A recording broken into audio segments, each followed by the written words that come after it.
అదేంటి నీరజ, జైల్లోనే ఉంటానంటావేంటమ్మా? బయటికి వెళ్తే నీకు జైలు అస్సలు నచ్చదు, బయట ప్రపంచమే నచ్చుతుంది.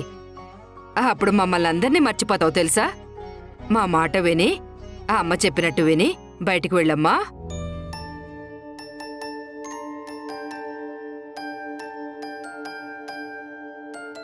నేను వెళ్ళనని చెప్తున్నాను కదా, నేను ఇక్కడే ఉంటాను. నువ్వు బాగా చదువుకోవచ్చమ్మా. ఇక్కడుండి కూడా చదువుకోవచ్చు కదా. బయటికి వెళ్తే స్కూలుకు వెళ్ళొచ్చు, బోర్డంతమంది ఫ్రెండ్స్ ఉంటారు. నాకిక్కడ మీరందరూ ఫ్రెండ్సే కదా. అది కాదు నీరజా. నువ్వు ఆగమ్మా. చూడు నీరజ, ఈ రోజు నువ్వు బయటికి వెళ్తున్నావు, రేపు నేను బయటికి వెళ్తాను, ఇంకొక రోజు ఈ కవిత వెళ్ళిపోతుంది. ఇక్కడున్న వాళ్ళందరూ ఏదో ఒక రోజు బయటికి వెళ్లాల్సిన వాళ్ళమే కదా. కాకపోతే ఒకరు ముందు ఒకరు వెనక. వెళ్లకుండా ఇక్కడే ఉంటే మేం వెళ్ళిపోయాక నువ్వు ఒంటరిగా మిగిలిపోతావు కదా. అందుకే నువ్వు బయటికి వెళ్ళి బాగా చదువుకుంటే మేమందరం బయటికి రాగానే నిన్ను చూడ్డానికి వస్తాము. ఆ తర్వాత అందరం కూడా కలిసి ఉండొచ్చు.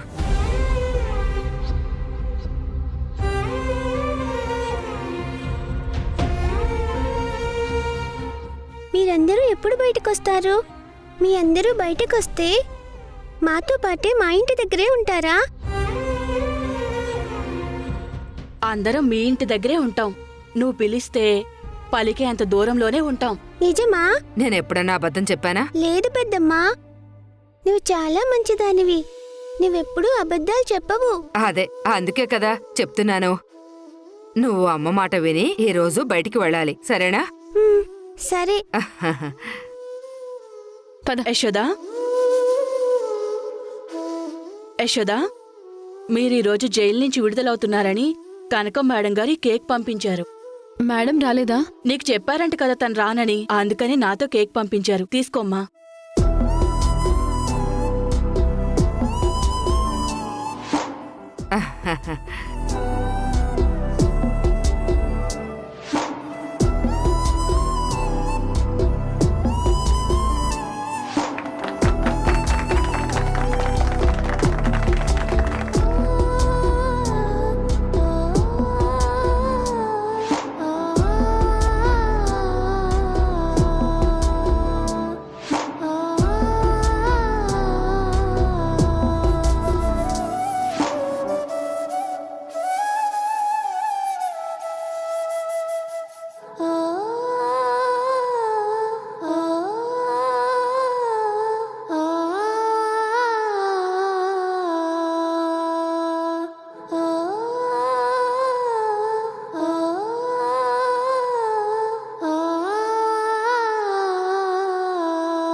యశోదా, మేడం, మీరేంటి ఈ టైంలో? ఇంకా డ్యూటీ దిగలేదా? డ్యూటీ దిగాలనిపించట్లేదు యశోదా. ఎందుకు మేడం? నువ్వీ జైలుకొచ్చి దాదాపు 7 సంవత్సరాలు పూర్తయింది. నువ్వీ జైల్లో అడుగుపెట్టకముందు ఈ జైలు ఒకలాగా ఉంది, ఇప్పుడు ఒకలాగా ఉంది. ఇప్పుడిక్కడున్న వాళ్ళందరూ కోపాలతో బాధలతో జీవితంలో ఏదో కోల్పోయినట్లుగా బాధపడుతూ ఉండేవారు. కాని నువ్వు వచ్చిన తర్వాత అందరిలో కోపాలు తగ్గాయి.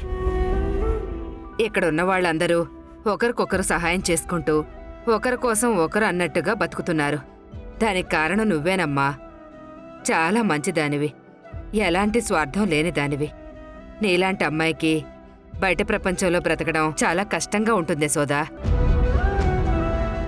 ఇప్పుడు నువ్వు బయటికి వెళ్తే ఎలా బతుకుతావో అన్న భయం ఒక పక్కనుంటే, నీరజ్కి బయట ప్రపంచం అంటే ఏంటో తెలీదు. ఈ జైలే తన ప్రపంచం. అలాంటి పసిబిడ్డని రేపు బయటికి తీసుకువెళ్ళాక ప్రపంచాన్ని ఎలా పరిచయం చేస్తావో, ఆ ప్రపంచం నీరజని ఎలా చూసుకుంటుందో తెలీదు. నీరజ మాత్రం చాలా తెలివిగలదే సోదా. నువ్వెంత కష్టమైనా పడు, ఏదన్నా చెయ్యి, కానీ నీరజకి మాత్రం మంచి చదువు చెప్పించు. పాపని మాత్రం చాలా జాగ్రత్తగా చూసుకో. నువ్వు బయటికి వెళ్ళాక ఎలాంటి ఆర్థిక సమస్యలొచ్చినా, వేరే సమస్యొచ్చినా నాకు ఒకే ఒక్క ఫోన్ చేయి, క్షణాల్లో నీ ముందుంటాను. ఆపద నీ దగ్గరకు చేరేలోపు ఆ ఆపదకి నీకు మధ్యలో నేనుంటాను. జాగ్రత్త యశోదా. నా గురించి మీరేం కంగారు పడకండి మేడం. నేను ఏదో ఒకటి చేసి బతుకుతాను. నీరజ కోసం ఎన్ని కష్టాలైనా పడతాను. ఇప్పుడు మీరన్నట్టు నా ముందు నీరజ భవిష్యత్తు ఉంది మేడం. అంతేకాకుండా నీరజ చిన్నప్పటి నుంచి నాన్నని చూడాలి, నాన్నతో మాట్లాడాలి అని ఎన్నో కలలు కంటూ పెరిగింది. అలాంటి నీరజ ఇప్పుడు బయటికి వెళితే ఖచ్చితంగా వాళ్ళ నాన్నని అడుగుతుంది. మేడం, ఎలా అయినా సరే నేను నా భర్త నా బిడ్డకి దగ్గర చేయాలి. మేమందరం కలిసి ఆనందంగా ఉండాలి. నీరజ నందాకి పుట్టిన బిడ్డే అని నందాకి తెలిసేలా చేయాలి. దీనికోసం నేను ఏమైనా చేస్తాను మేడం. మేడం, ఉమ్, మీరు చెప్పినవన్నీ తీసుకొచ్చాను. నువ్వు వెళ్ళు. Okay madam. యశోదా, ఇవి నీకోసం పాప కోసం. ఏంటి మేడం ఇవి? పాపకి నీకు బట్టలు తీసుకున్నాను. ఇది జైలు నిబంధనలకు విరుద్ధమని తెలుసు, కానీ నీకిస్తుంది జైలు సూపరింటెండెంట్ కనకంగా కాదు, నీ శ్రేయోభిలాషిగా. అందుకే ఎవ్వరూ చూడకుండా నీకిస్తున్నాను. నువ్వు ఈ జైల్లో ఉన్నవాళ్లనే కాదు, నన్ను కూడా చాలా మార్చేశావు. నా భర్తతో నేను కలిసి ఉండాలా విడిపోవాలా అనే సందేహంలో కొట్టుమిట్టాడుతున్నప్పుడు నీ మాటలే నన్ను నా భర్తని కలిసేటట్టు చేశాయి. ఈరోజు మేము చాలా ఆనందంగా ఉన్నాం. దానికి కారణం నువ్వే. అలాగే జైల్లో ఉన్నవాళ్ళందర్నీ మార్చేశావు. ఎంతో మందిని మార్చిన నువ్వు నీ భర్తని ఎలాగైనా మార్చుకుంటావనే నమ్మకం నాకుంది. యశోదా, ఈ బ్యాగులో డబ్బులున్నాయి.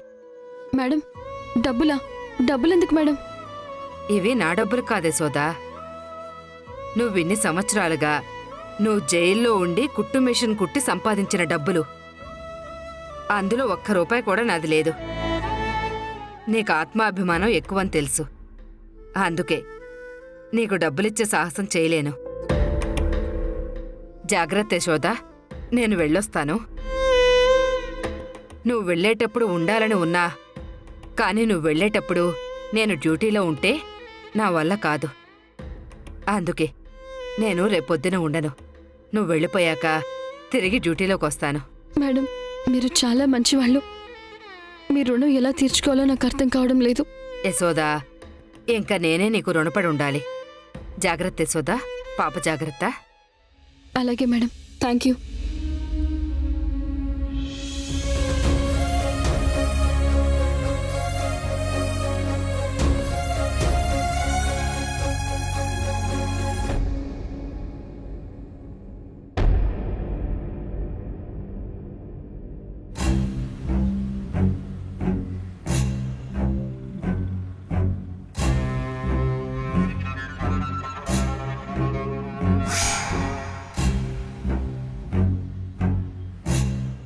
నీకసలు బుద్ధుందా దాక్షాయిని?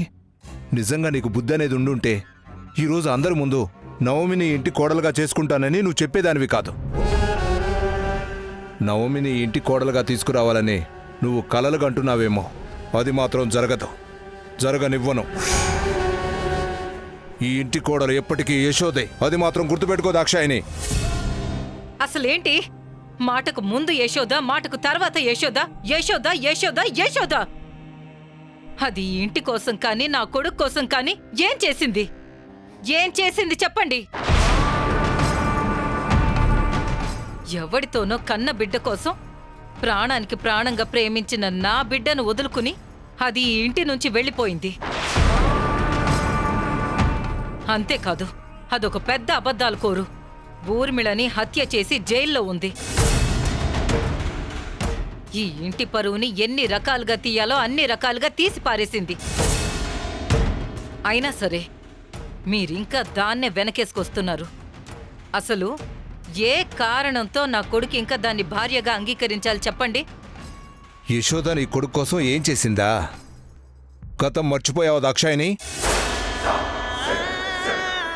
నీ కొడుకు నా ఊర్మిళ చావుకు దగ్గరగా పంపిస్తే నీ కొడుకు ఎవరిని గుర్తుపట్టలేని పరిస్థితికి వెళ్ళినప్పుడు యశోదే కదా తన కన్న బిడ్డను వదులుకొని నీ బిడ్డను నీ దగ్గరికి వచ్చేలా చేసింది. హాస్పిటల్లో ఉన్నప్పుడు నీ బిడ్డకు కాపలాగా ఉండి వాడికి స్పృహ వచ్చేదాకా అన్ని సపర్యాలు చేసింది ఎవరో? యశోద కాదా?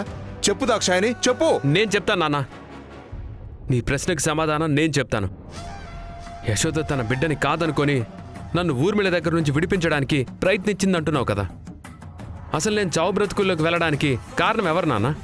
యశోద మీద నాకున్న ప్రేమ కాదా? యశోద బిడ్డని యశోదకి తెచ్చివ్వాలని నేను చేసిన ప్రయత్నాలు కాదా?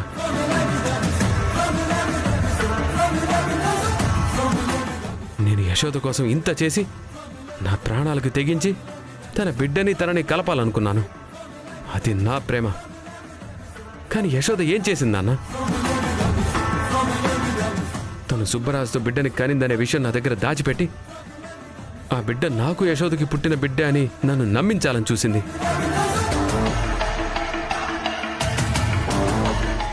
మంచుకో చెడుకో తెలియదు కానీ యశోదే సుబ్బరాజుకి తనకి పుట్టిన బిడ్డ అని ప్రూఫ్లు తీసుకొచ్చి మరీ చూపించింది. నేనెక్కడ బిడ్డని దూరంగా ఉంచమంటాను అని నా బిడ్డ అని అబద్ధం చెప్పడం మొదలుపెట్టింది నాన్న. నాకెలా ఉంటుంది ఒక్కసారి ఆలోచించు నాన్న. అమ్మతో ఏమన్నావు నాన్న? ఎప్పటికీ యశోద ఈ ఇంటి కోడలా? అలా ఎలా అవుతుంది నాన్న?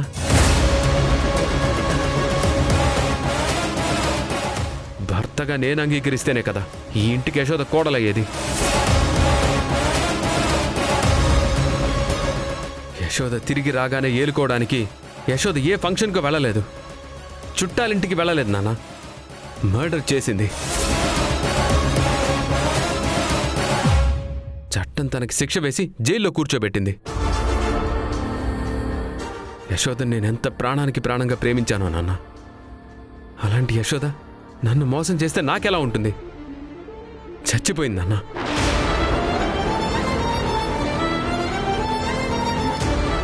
తన మీద నాకున్న ప్రేమంతా చచ్చిపోయింది. తన మీద నా మనసులో రవ్వంత ప్రేమ కూడా లేదు. 100% కోపం ద్వేషాలు మాత్రమే మిగిలిపోయాయి నాన్న. నందా, మీ నాన్న మాటలు పట్టించుకోకు. ఇదిగో, ఏళ్ల తరబడి మీ నాన్న ఇలానే మాట్లాడుతూనే ఉంటారు. మనం ఇనికి చివాట్లు పెడుతూనే ఉంటాం. అది సరే కాని నువ్వు ఫంక్షన్కి ఎందుకు రాలేదు? పాపం నవమి ఎంత బాధపడిందో తెలుసా? అమ్మా, నేను ఈరోజు నవమి బాధపడుతుందని ఫంక్షన్కి వచ్చుంటే రేపటి నుంచి మనందరం బాధపడాల్సి వచ్చేదమ్మా. ఏం మాట్లాడుతున్నావురా? అవునమ్మా, నేను యశోదను కలవడానికి జైలుకి వెళ్ళాను. రేపు యశోద రిలీజ్ అవుతుందమ్మా. ఆ విషయం తెలుసుకొని తనతో మాట్లాడాలని వెళ్ళాను. తను ఇప్పటికి కూడా మారేలా లేదమ్మా. విడాకులు అడిగాను.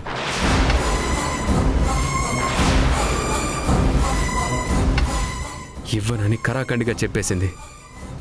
ఇంటికి కూడా వస్తానంది. మళ్ళీ మన ఇంటి గుమ్మం తొక్కితే నేను చచ్చినంత ఒట్టే అని చెప్పాను. రే, ఏంట్రా ఇలా మాట్లాడుతున్నావు? యశోద ఎక్కడికైనా వెళుతుంది. యశోద ఒక్కతే కాదురా, పాపం ఆ పసిబిడ్డ కూడా యశోదతోనే ఉంది. ఆ పసిబిడ్డతో బయట ఎలా బతుకుతుందిరా? ఒక్కసారి ఆలోచించు. నువ్వు నా గురించి మాత్రమే ఆలోచించు నాన్న, యశోద గురించి కాదు. నేను అప్పుడు ఇప్పుడు ఒకే మాట మీద ఉన్నాను. యశోద ఇంట్లో అడుగు పెడితే నేను ఇంటి నుంచి బయటికి వెళ్ళిపోతాను. అందుకే యశోదని ఇంటికి రావద్దని చెప్పేశాను. మంచి పని చేశావురా. ఇదిగో, అది మళ్ళీ ఈ ఇంట్లో అడుగు పెడితే మనకెవ్వరికీ మనశ్శాంతి లేకుండా పోతుంది.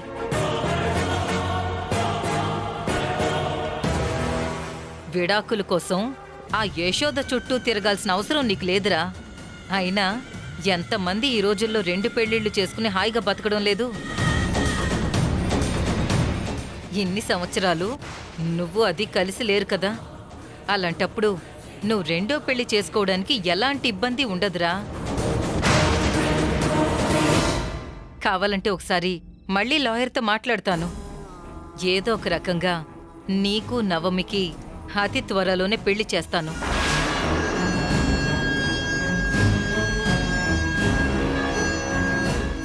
నవమిని ఈ ఇంటి కోడలిగా తీసుకొచ్చి తీరుతాను. నువ్వు ప్రశాంతంగా ఉండు.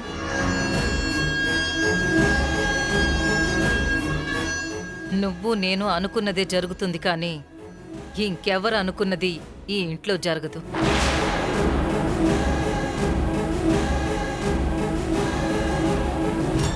అది ఎన్నటికీ ఇక్కడికి అడుగు పెట్టదు. పేరుకే మీ ఇద్దరు మనిషి పుట్టుక పుట్టారు. నా కొడుకు బంగారం, మంచి మనసున్నోడని ఇన్ని రోజులు అనుకునేవాణ్ణి. వాణ్ణి కూడా నీలాగే మార్చేసావు కదా దాక్షాయిని. ఛీ!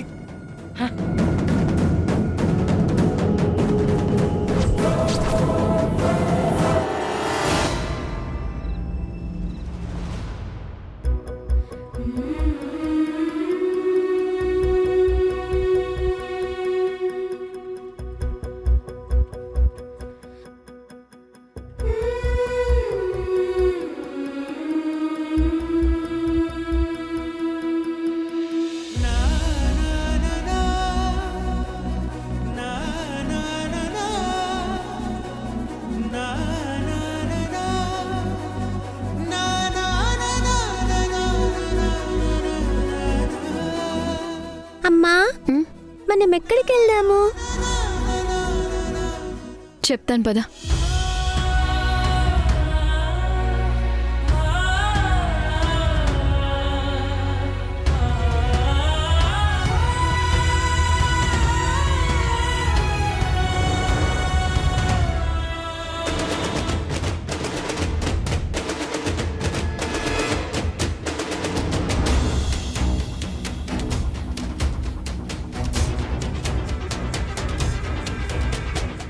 ఏమైందమ్మా? అమ్మా, నాకు భయమేస్తుందమ్మా. అవేంటమ్మా అలా వెళ్ళిపోతున్నాయి? జనాలు లెక్కించుకుని వెళ్తున్నారు కదమ్మా. కూరగాయలు తెచ్చే బండ్లు కాకుండా జనాలు లెక్కించుకునే బండ్లు కూడా ఉంటాయా? ఉంటాయమ్మా, పద. లేదమ్మా, నాకు భయంగా ఉందమ్మా. బయటంతా ఏదోలా ఉందమ్మా. మనం జైలుకి వెళ్ళిపోదామమ్మా. భయపడకు నాన్న, నీ ఉన్నాను కదా, నీకేం కాదు. పద పద.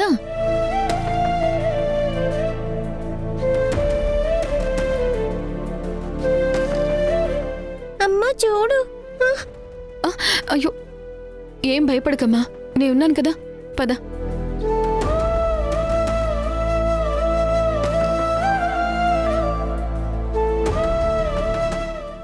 అమ్మా, ఎందుకురా అంత భయపడుతున్నావు?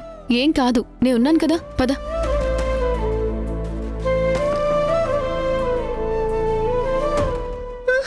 ఏం కాదు. అమ్మా, నాకు భయమేస్తుందమ్మా. భయపడకు నాన్న, నేను ఉన్నాను కదా, నీకేం కాదు, పద. అమ్మా, మనం ఇప్పుడు ఎక్కడికి వెళ్తున్నాం? చెప్పమ్మా, మనం ఇప్పుడు ఎక్కడికి వెళ్తున్నాం? నువ్వు గుమ్మం దాటి అడుగు లోపల పెట్టిన మరుక్షణం ఈ నంద ప్రాణాలతో ఉండడు. అమ్మా, చెప్పమ్మా, మనం ఇప్పుడు ఎక్కడికి వెళ్తున్నాం? చెప్పమ్మా, మనం ఇప్పుడు ఎక్కడికి వెళ్తున్నాం? మన ఇంటికే వెళ్తున్నాం. మన ఇల్లు ఎంత పెద్దగా ఉంటుంది? చాలా పెద్దగా ఉంటుందా? ఆ ఇంట్లో ఎవరెవరుంటారమ్మా? చెప్పమ్మా. నాన్న దుబాయ్లో ఉంటారన్నావు కదా, మరి ఇప్పుడు ఆ ఇంట్లో ఇంకెవరుంటారు? అది మీ మావయ్య అత్తయ్య ఉంటారమ్మా. నాకు మామయ్య అత్తయ్య అంటే నీకు అన్నయ్య వదినా? అవునమ్మా. హాయ్, మరైతే మనం మామయ్య వాళ్ళ ఇంటికి వెళ్తున్నామన్నమాట.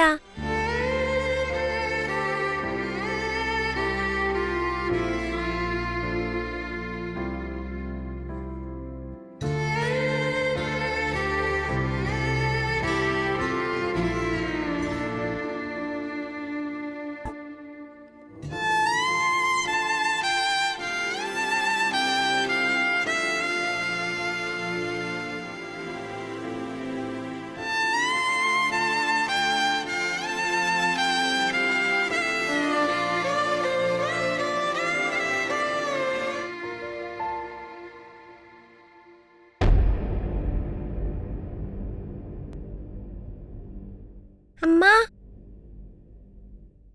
అదేంటి ఆకాశంలో వెళ్తుంది? దాన్ని రైలు అంటారమ్మా. రైలు భూమి మీద వెళ్తుందన్నావుగా, అదేంటి పైన వెళ్తుంది? అదంతేలేమ్మా, దాన్ని మెట్రో రైలు అంటారు. అమ్మా, ఏంటి నీర్జా? బయట ఇంతమంది మనుషులున్నారు, రకరకాల బట్టలు వేసుకున్నారు, రకరకాల వస్తువులున్నాయి, పెద్ద పెద్ద బిల్డింగ్స్ ఉన్నాయి. ఇవన్నీ వద్దనుకుని నువ్వు జైల్లో ఎందుకున్నావమ్మా? చెప్పమ్మా, నువ్వెందుకు ఇక్కడికి వచ్చావు? జైల్లో ఎందుకున్నావు? చెప్తానులే, పద.